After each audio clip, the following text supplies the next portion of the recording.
Well, good afternoon, everyone, and welcome to another edition of Inside Plainmoor. We hope you are all continuing to keep safe and well. Here's what the Gaff had to say this week. Gary, how's your week been? Has it been a decent one? Yeah, it's we're getting on with it. It's we're trying to find new things to do, and we're still doing our brisk walks in different areas now, because obviously you can go out within your area, but we've got some quite nice walks around where we live. So that's keeping us going, as it were. And there's still enough on the TV. There's enough football, not recent football, but obviously the German football was about earlier in the week. But we've all got to get on with it and wait for the old light at the end of the tunnel. I think there's light at the end of the tunnel. We've got to wait to get out of that tunnel, and then we'll all be happy. Yeah, absolutely. Now, you may have noticed, Yellow Army, that the gaffer is in full training attire. Now, there is a reason for that. Stay tuned to the end of this video, because we've got something extra special just for our more senior supporters. On to this week's matters, though. There hasn't been a great deal of progress, Gary, with regards to the National League, any statements coming out as such. However, with the league waiting on the EFL, and in particular League Two, we did have some developments last night. What do you think of those? What do you make of the statement where, in particular, they've now said that there will be a relegation from League Two? Well, as myself and yourself was discussed quite a few times, we did say that, from my point of view, we just wanted to be in line with the EFL decisions, because in the end, they have to take the Premier League, the government decisions, then the Premier League have to take the government decisions, EFL, the Premier decisions, and then everybody follows on then, including the EFL and the National League. So now it seems that they've got that part of it sorted out a little bit, where they've now said, and obviously they're still waiting for the vote in the First Division, but generally it will be promotion and relegation now in all leagues. So we're just going to have to wait and see what the First Division do. But it looks like the Premiership and the Championship are going to be able to finish all their games. It looks like the second division are just going to be playing playoffs, but have relegation now. So, I've looked at it. It took a long time to get to this stage, but now we're at it. We've got to get on with it. We'll be getting football hopefully in the middle of June, end of June sometime, with the Championship and the Premiership games, plus the playoff games. So I'm sure there'll be a lot of live football coming very shortly. Did it surprise you at all? Obviously, with Bury having been lost earlier in the season, and we assume that it may well be Stephen, could involve Macclesfield at some point. But did it surprise you at all that they said no? The relegation must follow, and so presumably then two teams will be coming up from the National League, because a lot of people were assuming that there would be no further relegations. Well, yeah, because I think that's what the second division voted for when the EFL asked them, what did they want to do, and obviously the second division was quite easy to sort out. They decided to null and void the rest of the league other than the playoffs, and they wanted Stevenage. They voted for Stevenage to stay in the second division, but then the EFL and the FA decided that that's possibly not going to happen, and the caveat to that would be that yes, they want promotion and relegation all through the league. So I suppose that still keeps the National League with two places going up, one automatically, and four in the playoffs. Now, how they do that yet, we don't know. We haven't heard from the National League. But you've got teams like Barnet that on a games points per game scenario, they would actually be in a playoff place. But they were one of the first teams to say they couldn't carry on and etc. and couldn't play the games. So and actually have released several players. So I don't know how that would work out if they had to, whether they've still got enough around to play in the playoffs. Should it be a points per game situation? Absolutely, and it is a little bit more complex in the National League because the EFL were at pains to suggest that if they do the playoffs in their divisions, it will be just the 4 teams take part. They won't do any extended ones. And obviously in the National League, you already have the extra round of the playoffs. So you have 6 teams involved. So if the National League do go down the playoff route, it's not going to be particularly straightforward, is it? Well, it's not, no, but the other teams in the other leagues will be playing home and away, I think. Is that right? Do they play home and away? Anyway. Yes, they would. In the games in our league, the playoffs, it's only one game. So I can't remember the sequence of it, but it's not a home and away. It's one game, and the team that wins goes through to that sort of semi-final, as it were, and then can move on to the final. Yeah. Now, another topic that's risen its head again this week, and we've touched upon it before, has been the restructuring of the football pyramid, with suggestions now coming from last weekend in the national press that preliminary talks had taken place regarding the merging of League Two and the National League. Not too dissimilar to the suggestions that you've been making for a few weeks now. The added addition this time was that they would then split into a League Two South and a League Two North. What did you make of that? Well, I don't know who's been discussing it or who threw it out there, but from my point of view, that would be fantastic for all National League teams, because in effect you will be part of the Football League, and you would be a second division South, which would have some very, very good teams in it, and it would be a very, very good full-time professional league, as will the North be very strong.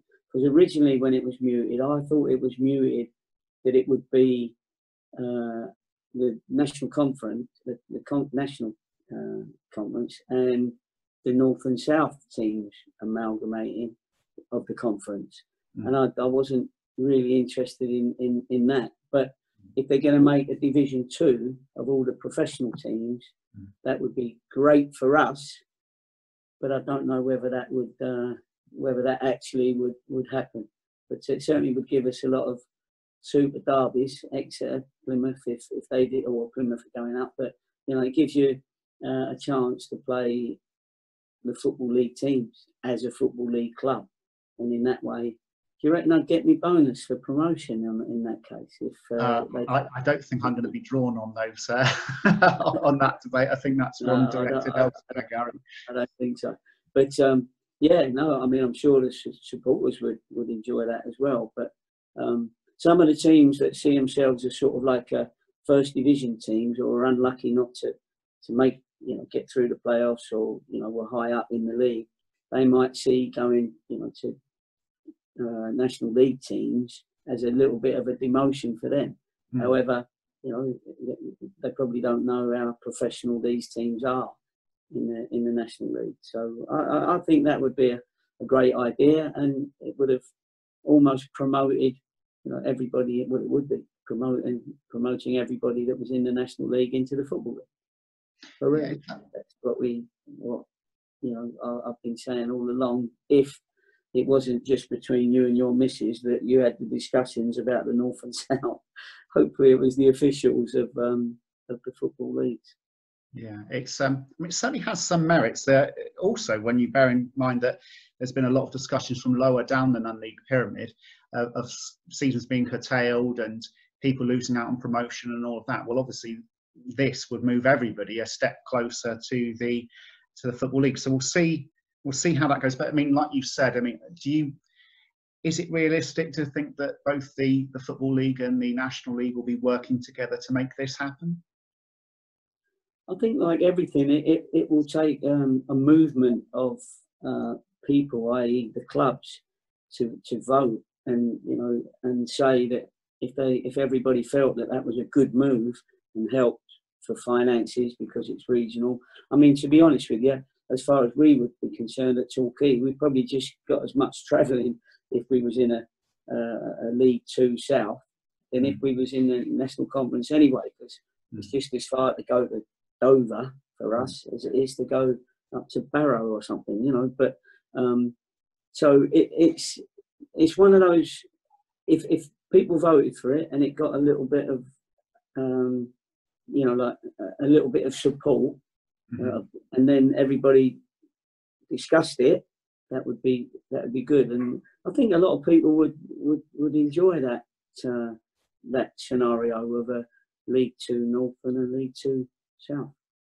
Well, with teams looking to cut their cloth accordingly and try and make saving as and when, it looks like it's something that is going to gather momentum and will be discussed for weeks to come. So, case of waiting and seeing on that. Now, you also touched upon the return of the Bundesliga, although it was behind closed doors last weekend.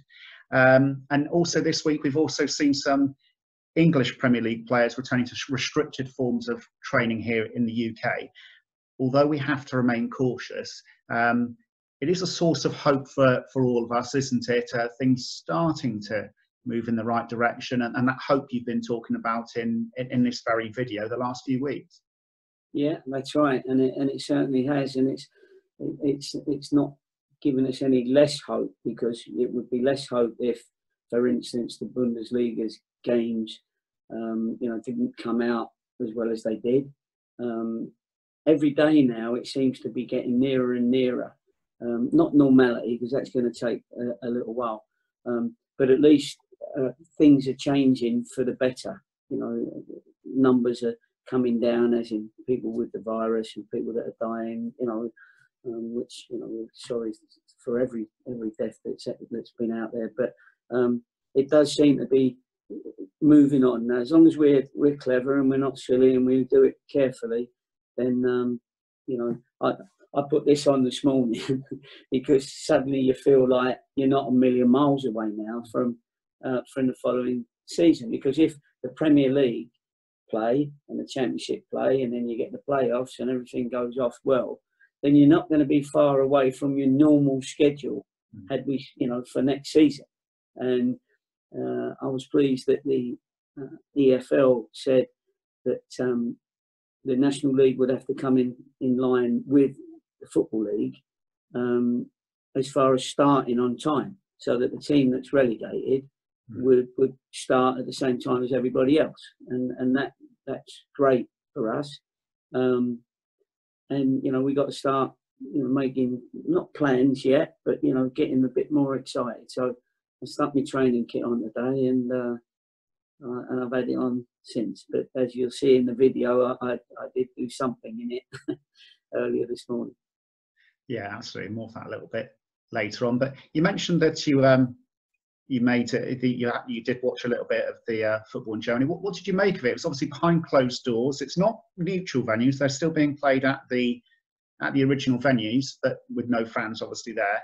And we also saw some social distancing celebrations. What did you make of it all?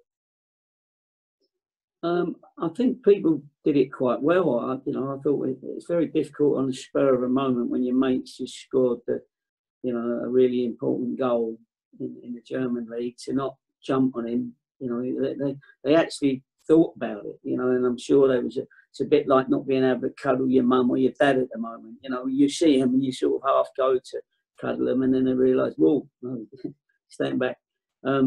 So it was a little bit false, but I thought they coped with it very well. The football world's eyes were on the Bundesliga at that time, as it will be on the Premiership and the Championship when that comes back.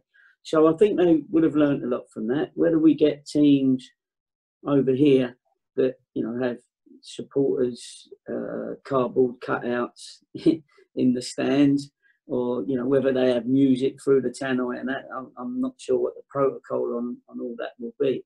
But because of no fans make a football match. We know that. You know, you can see a football match and it'd be very good, but it's never as exciting as if there's fans in the stadium for the same game. So for me, you know, I really want to start back And when we start back, I'm just really hoping that fans will be at that time be allowed in, because it's safe to do so. That's what I'm looking forward to, and I think that's why players come into the game. Yes, they love playing football, but they love playing football in front of a crowd that will give them the accolade if they're working hard and doing well. And you realise how much football needs fans. Yeah, and I think that's particularly the case at Plainmoor, isn't it? When you've got the crowd that's so close to the pitch, and that's what a lot of people say, that when they come and watch football, lower down the league ladder, not in the Premier League, that having the fans right on top of things at Plainmoor does make it a very, very special experience. It does, and again, me and you have championed at Plainmoor to get some supporters behind the goal at the other end. And that would be nice, because as I say, when we score goals, sometimes the lads look like they're celebrating in front of nobody, and yet there's 2,000, 3,000, 4,000 people in the stadium, sort of thing. So yeah, it's massively important. And the good thing, I think, the big thing about Torquay is that it's not just one small section that sing songs, and the pop side always sing the most songs, and they're the loudest, and they're the ones that sing in support of our team. But there's always an atmosphere, so there is support behind the goal, the family stand, and the director's box stand, and then Bristow's stand. There is an atmosphere that comes from those three sides. So we can get a fourth side, then that'll help us even more. And I'm sure George has got it on his list, because I'm sure he watches our videos. Now, we also had a chat this week with a couple of vital members of your backroom team in Kai Hepworth and Louis Birkinshaw, and they're as enthusiastic as anybody else to be getting right back out there. This won't be news to you, of course, Gary. You must be absolutely delighted with the backroom team that you've got here at Plainmoor. Yeah, they're a great staff, and we all get on. We've been on Zoom once a week, all of us, and you've got to get over the first 10 minutes of banter before we get into the serious stuff. We slaughter people's haircuts or beards or whatever it is, and so once that's out of the way, then we get down to business. And they're workers. They love the game, and they love what they're doing. We all believe in what we're doing. That's the main thing. And so there's not anyone that a player who might be a bit disappointed about something can sneak in on one of the staff and moan and not get a flea in his ear, sort of thing. So it's a very professional staff. That's the big thing. And the other day I forgot to mention Toddy, and Toddy, it was a great addition to our group of staff as well. So there's probably another one to interview there, because we're hoping to sit down and work out where we're going to go, sitting down shortly, to see where we're going to go with the youth system and how we're going to attack it, and how we're going to achieve getting more players into our club, young players, and more players from our young teams into our first team, because that's very important. So we need to make sure the structure's right, and that'll be a meeting very soon with Toddy, myself, Downsy, and George Edwards, our CEO. It's very exciting to hear, because I know it was a boost for everybody, Yellow Army, and everyone associated with the club, when you can see young players like Olaf Gazella, Louis Slough making it through to the first team squad. And there's a number of promising young players coming through the youth department at the moment, isn't there? Yeah, well, we took on another two for the start of this season. They've both done very well. They've both been representing the colleges. They've played in our reserve teams. They've done very well in the youth team games. That's JJ Evans and Owen Price. And both of those will be joining us as full-time professionals. With obviously, they won't be ready just yet, but they both got very, very good qualities, and we're quite excited by their you know, their ability and their potential. That's the big thing. So that gives us sort of 4 young lads that have come out of our youth system that I think, given the right information, the right coaching, the right nurturing, that we can make them into full-time playing, you know, have a good career in the game. That's really exciting news, Gary. And you mentioned there Owen Price and JJ Evans, and they were both involved in the pre-season preparations last year. So you must have been very impressed with what you've seen in them, as well as producing a number of eye-catching displays for the youth team this season. Yeah, well, the important thing is that you have to see the development and the potential in them, you know, and have they got the right character? Yes, they have. Have they got the right personality? Yes, they have. Have they got enough quality? Yes, they have. So the one thing that they wouldn't have at the moment is the experience, and I, you know, I want to give them that experience, because if anyone who's got quality only needs that experience, and then some will come through quicker than others. I mean, if you take Olaf, for instance, you know, he was involved with us when he was 16 in the first team. You know, we were sitting on the bench, and now nothing's going to faze him, because he's had a couple of seasons where he was in and out, played in the youth team, done well. Louis Slough probably would have done the same, but he had a back problem, so he's a sort of 6 months behind, but he's going to come good.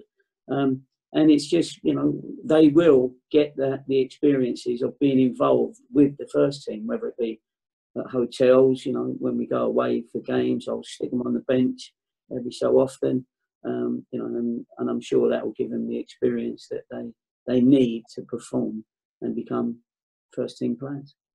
We look forward to hearing more about Owen and JJ in the near future. Another person that we spoke to this week was Amani Little, who's of course continuing his rehabilitation back from injury.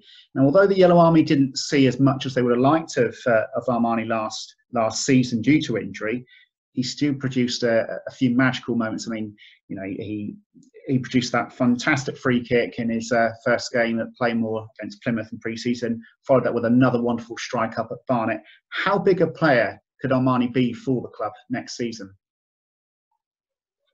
Well, a big player, of course. You know, we're not going to have a massive squad. We're going to make sure that, you know, it's a smaller quality squad. And Armani can play in 2 or 3 positions, as he did last year. We need him to get back to full fitness, and he's been working so hard at the moment. He even looks like Joe Wicks when, you know, we was top off, and, you know, like someone. So he's worked very hard, the lad, as far as working his hamstring. He feels very comfortable that he's going to be ready. He's, I think, 12 weeks into a 14-week program. So for him, this break has, you know, been okay, because he's been able to really concentrate on it. We did do a Zoom with a few of the lads, and you know, I just spoke to him, and he's very happy with his rehabilitation. And yeah, if he stays fit, he's going to be a major asset to our team, because, you know, we need him playing a full season, because he has got quality. He's a good footballer, but it's his energy and his athleticism which is the main thing. And so, you know, we're pleased to have him. He's happy to be here. He really enjoys it here. So we've got to do our best for him, and at the same time, I'm sure he'll want to do his best for us. Do you have a set amount of players in mind before a season starts, and particularly this one where, you know, things might be a little bit different to normal, a set number of players that you envisage being in your squad? I think you work around maybe having 18 professionals. You know, that's not including maybe young lads, because, you know, they're still developing, but they're still part of your training. You know, and still in your thoughts, and they might get into that, you know, squad very, very, very quickly. We don't know. We'll have to wait to, you know, pre-season. But and then you play with one or two players when, if you do get an injury, you know, then you have to bring someone in. So you've got to have in mind whether you do, how many loans you bring in, because we're probably going to sign, as I said 2 or 3 players, and then we're going to need 2 or 3 more players on loan. And then that will leave us, in case there is an injury to somebody, that will give us a couple of spots, because you're allowed five loans. So in case we need somebody at the last minute in a key position that we can't fill amongst our lads. So yeah, I would say it's around about 18 now. Remembering you can only put 16 on the bench. You know, 5 on the bench, 11 players starting. So I don't want too many people that are outside of that 16. I want to keep the competitiveness amongst a smaller group, so that they know they've always got a chance, you know, so that you don't get not too many people miserable in the corner of the dressing room because I've left them out of the 16 again for the 5th week running or something. Do you know what I mean? So we got to make sure that our 16, 17, 18 are competitive, and they know they've got a bit of a chance of getting in the team. Great. Well, there's a lot of positive news there again, Gary, as ever. Now, here at Talk United, we actively promote living a healthy lifestyle. And today we've got something extra special. We did promise this. This is especially for the Yellow Army, and in particular the more senior members of the Yellow Army, courtesy of the gaffer himself. Gary, do you want to introduce this for us? Well, yeah, it's GJ's fitness regime for the over 60s. It's a bit of a spoof, actually, so be careful. It's a little bit of fun, but you know, be careful if you're trying it at home. We don't know no injuries or anything, but it was just a little bit of fun to take away the blues that we've all had by being indoors for so long. So it's more fun and entertaining than useful. But anyway, it's out there, and Dom wanted me to put it together and put it on. So it's Dom's fault if anybody gets hurt. And on that note, I'd just like to read you the statement that's been prepared by the club, that they do not endorse it at all. In fact, you may be best not to try this on at home at all. It does make very good viewing, though. So as always, and maybe after watching this video, we mean this a little bit more than usual, take care, keep safe, and we'll see you all again next week. Yeah, definitely take care. Okay, welcome to Gary Johnson's fitness workout for the over 60s. What we're going to do, we're going to try and cut all our exercises down by a few minutes by doing a couple of exercises at the same time. So instead of a 6-minute video, it will be only 3. And for us over 60s, that's handy. Okay, so let's get this first one going.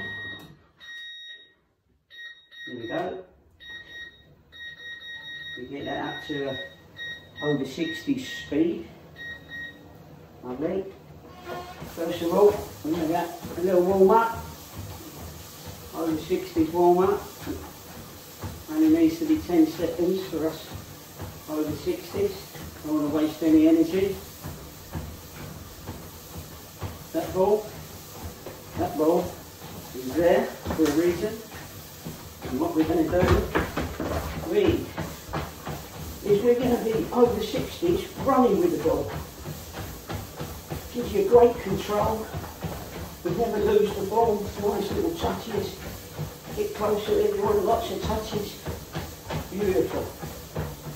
Be careful because you could end up in the garden. So you've got to concentrate as well. That's another thing that can help. Here we go. Just got 2 seconds left. Get a few more touches. Maybe go a bit longer. Bit of passing. Oh, there's one of me passes gone astray again.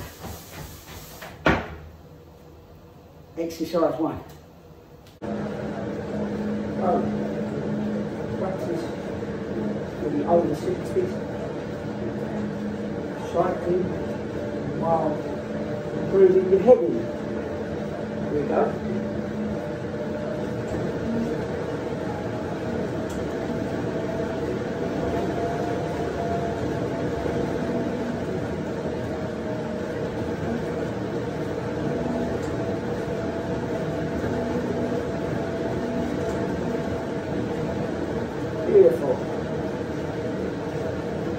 enough contact.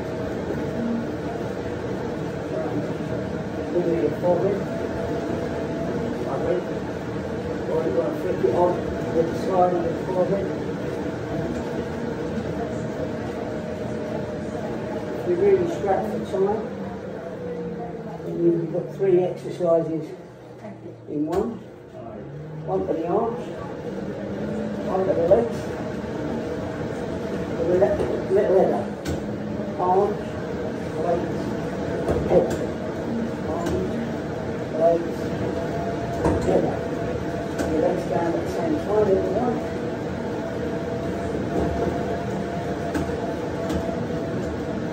Lovely, there you have it. Topsy, try that. This, try that. Pick ups. Lovely. Try that one.